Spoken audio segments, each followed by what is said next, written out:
Hello అండి, welcome to my channel Kevin creations. ఈరోజు వీడియోలో అత్తమ్మ స్టైల్లో ఎండు రొయ్యలు టమాటా కర్రీ ఎలా చేయాలో చూసేద్దాం. సో ముందుగా ఇలా రొయ్యలన్నింటిని తీసుకొని స్టవ్ ఆన్ చేసుకొని ప్యాన్ పెట్టుకొని ఇలా వీడియోలో చూపిస్తున్న విధంగా గోల్డెన్ బ్రౌన్ కలర్ వచ్చేంత వరకు వేగించుకోవాలి. ఇక్కడ చూపిస్తున్నాం కదండి అలా. సో స్లిమ్లో పెట్టుకోవాలి మంట అనేది. మంటను సిమ్లో పెట్టుకొని ఇలా గోల్డెన్ బ్రౌన్ కలర్ వచ్చేంత వరకు వేయించుకోవాలి. ఇలా వేగాక మొత్తం అన్నిటిని తీసుకొని వీటికి ముళ్ళు ఉంటాయండి. సో ఇక్కడ వీడియోలో చూపిస్తున్నారు చూడండి, అలా చిన్న చిన్న సన్నగా కనిపించిన ముళ్ళన్నింటిని కూడా తీసి చక్కగా క్లీన్ చేసుకోవాలి వీటన్నింటిని కూడా, లేదంటే తినేటప్పుడు గుచ్చుకుంటాయంట. సో అందుకనే ఇక్కడ అత్తమ్మ అయితే మంచి లైటింగ్లో కూర్చొని ఇలా అంతా మొత్తం అన్నింటినీ క్లీన్ చేస్తున్నారు. ఇక్కడ నేను అడుగుతున్నాను, చూపిస్తున్నారు చూడండి ఎలా ఉంటాయి ఏంటి అంటే, సన్నగా కనిపించకుండానే ఉన్నాయండి అవైతే. సో వేడి చేయడం వల్ల ఇది కూడా ఒక ప్లస్ పాయింటేనండి మనకి. రొయ్యలకున్న సన్న సన్న ముళ్ళన్నీ కూడా వేడైనప్పుడు కలుపుతుంటాం కదా, అప్పుడు విరిగిపోతాయంట. సో అలా కొన్ని విరిగిపోయాయి, అత్తమ్మ క్లీన్ చేస్తున్నారు. సో ఫైనల్గా క్లీన్ చేశాక ఇలా ఉన్నాయండి రొయ్యలన్నీ కూడా.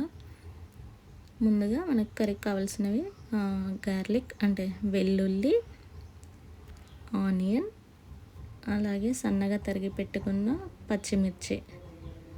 పచ్చిమిర్చికి ఇలా ఉప్పు వేస్తే చేదెక్కువండి. సో అందుకని ఉప్పు యాడ్ చేశాను. టొమాటోస్ అండ్ అలాగే మనకి కర్రీ లీవ్స్, కరివేపాకు, ఇక్కడ కొత్తిమీర, మెంతి, స్ప్రింగ్ ఆనియన్. సో ప్రాసెస్లోకి వెళ్ళిపోదాం. ముందుగా స్టవ్ ఆన్ చేసుకొని గిన్నె పెట్టుకొని ఆ గిన్నె వేడయ్యాక ఇక్కడైతే నేను 250 గ్రామ్స్ రొయ్యలు తీసుకున్నాను. సో దానికి సరిపడా ఆయిల్ అయితే వేసుకుంటున్నాను. సో ఇలా గిన్నెలో ఆయిల్ వేసుకున్న తర్వాత ఆయిల్ అనేది వేడెక్కాలి. సో ఆయిల్ వేడెక్కాక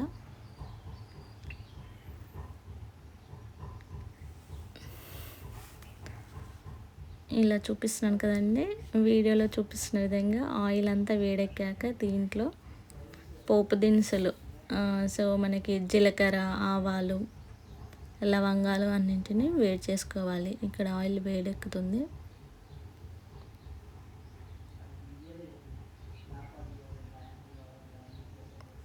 చూడండి వేడెక్కినట్టు మనకు తెలుస్తుంది కదా, పొగలు వస్తున్నాయి దీంట్లో నుండి.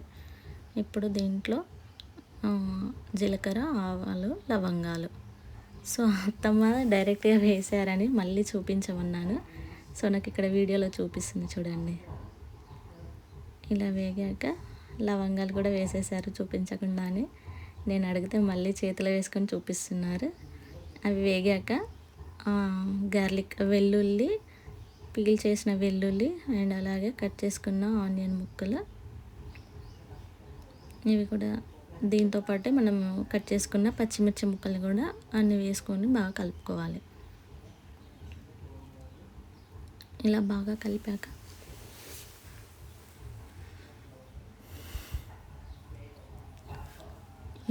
కలిపాక ముందుగా శుభ్రం చేసుకున్న కరివేపాకు, కొత్తిమీర, మెంతి, అలాగే స్ప్రింగ్ ఆనియన్ ఇవన్నీ కూడా వేసుకొని బాగా కలుపుకోవాలి. ఇవన్నీ కూడా అంటే ఆనియన్ అయితే గోల్డెన్ బ్రౌన్ వచ్చేంత వరకు ఫ్రై చేసుకోవాలన్నమాట. ఇక్కడ వీడియోలో చూపిస్తున్న విధంగా అన్నీ ఫ్రై అయ్యాయి. ఒకసారి కలుపుకొని దీంట్లోనే అల్లం వెల్లుల్లి పేస్ట్ అండి, అల్లం వెల్లుల్లి పేస్ట్ యాడ్ చేసుకోవాలి. ఇది పచ్చివాసన పోయేంత వరకు వేగించుకోవాలి అల్లం వెల్లుల్లి పేస్ట్ అనేది ఆయిల్లో. సో ఇక్కడ చూపిస్తున్నాను కదండి, అలాగే వీడియోలో చూపిస్తున్న విధంగా అల్లం వెల్లుల్లి పేస్ట్ పచ్చివాసన పోయేంత వరకు వేయించుకున్న తర్వాత దీంట్లోనే పసుపు, ఒక చిటికెడు పసుపు అలా వేసుకొని కలుపుకోవాలి. ఇప్పుడు మనము రొయ్యలన్నింటినీ ముళ్ళు తీసాక వాటర్లో వేసి శుభ్రంగా కడుక్కున్నామండి. సో ఇక్కడ చూపిస్తున్న విధంగా శుభ్రంగా కడిగిన రొయ్యలని ఇప్పుడు దాంట్లో వేసేయాలి. చూడండి మీకు వాటర్ కూడా కనిపిస్తుంది దాంట్లో. నీరంతా పిండేసుకోవాలండి. ఆయిల్లో వేసి కడిగిన తర్వాత అసలు రొయ్యలకి ఎలాంటి వాటర్ లేకుండా పిండేసుకొని ఇలా ఆయిల్లో వేసి కలుపుకోవాలి. చూడండి ఇలా అవుతుంది. దీన్ని ఒక 2 నుండి 3 నిమిషాలు ఫ్రై చేసుకోవాలి. ఎందుకంటే ఇవి ఆల్రెడీ మనం ముందుగా వేయించుకున్నాం కాబట్టి ఎక్కువ టైం ఏం పట్టదు. సో తొందరగానే ఫ్రై అవుతాయి. ఇలా గోల్డెన్ బ్రౌన్ వచ్చేంత వరకు వేయించుకున్న తర్వాత దీంట్లోనే ముందుగా కట్ చేసి పెట్టుకున్న టొమాటో ముక్కలు అండ్ అలాగే మనకి రుచికి సరిపడా ఉప్పు, కారం ఎవరు ఎలా తింటారో మీ టేస్ట్కి తగ్గట్టు కారం వేసుకోండి. ఇక్కడైతే నాకు 1 స్పూన్ అలా పట్టింది ఉప్పు. ఎందుకంటే నేను 250 గ్రామ్స్ తీసుకున్నాను రొయ్యలు, దానికి సరిపడా టమాటాస్ కూడా తీసుకున్నాను కాబట్టి నాకు ఉప్పు కారం అనేది నా టేస్ట్కి తగ్గట్టు మేము వేసుకున్నాము. సో మీ టేస్ట్కి తగ్గట్టు మీరు ఉప్పు కారం అయితే అడ్జస్ట్ చేసుకోండి. ఇక్కడ చూపిస్తున్నాం కదండి, కారం 1 స్పూన్. ఇది చిన్న టీ టేబుల్ స్పూన్స్ అయితే 3 అవుతుందండి క్వాంటిటీ వచ్చేసి. సో మేము ఇక్కడ కొంచెం నిండుగా తీసుకున్నాం కాబట్టి 1 స్పూన్ సరిపోతుంది. ఇప్పుడు ఇవన్నీ వేసుకున్న తర్వాత టమాటాను మగ్గించుకోవడానికి మూత పెట్టుకోవాలి. ఒక 10 నిమిషాల తర్వాత టమాటో మగ్గింది. ఇలా మగ్గించుకున్నాక ఇప్పుడు దీన్ని కలుపుకోవాలి ఒకసారి. టమాటా మగ్గిపోయింది చూడండి, టమాటాలో ఉన్న వాటర్ కంటెంట్ అంతా బయటకు కనిపిస్తుంది. సో టమాటా మగ్గింది, కలిపాక ఇలా ఉంది. ఇప్పుడు ఒక 2 మినిట్స్ మూత పెట్టుకొని 2 మినిట్స్ ఇలా మూత పెట్టుకొని ఒక మగ్గించుకొని తర్వాత చూడండి టమాటా మొత్తం మగ్గిపోయింది. మీకు కనిపిస్తుంది కదా, ఆయిల్ అంతా కూడా పైకి వచ్చేసింది. సో మనకి కర్రీ అయితే రెడీ అయిపోయింది.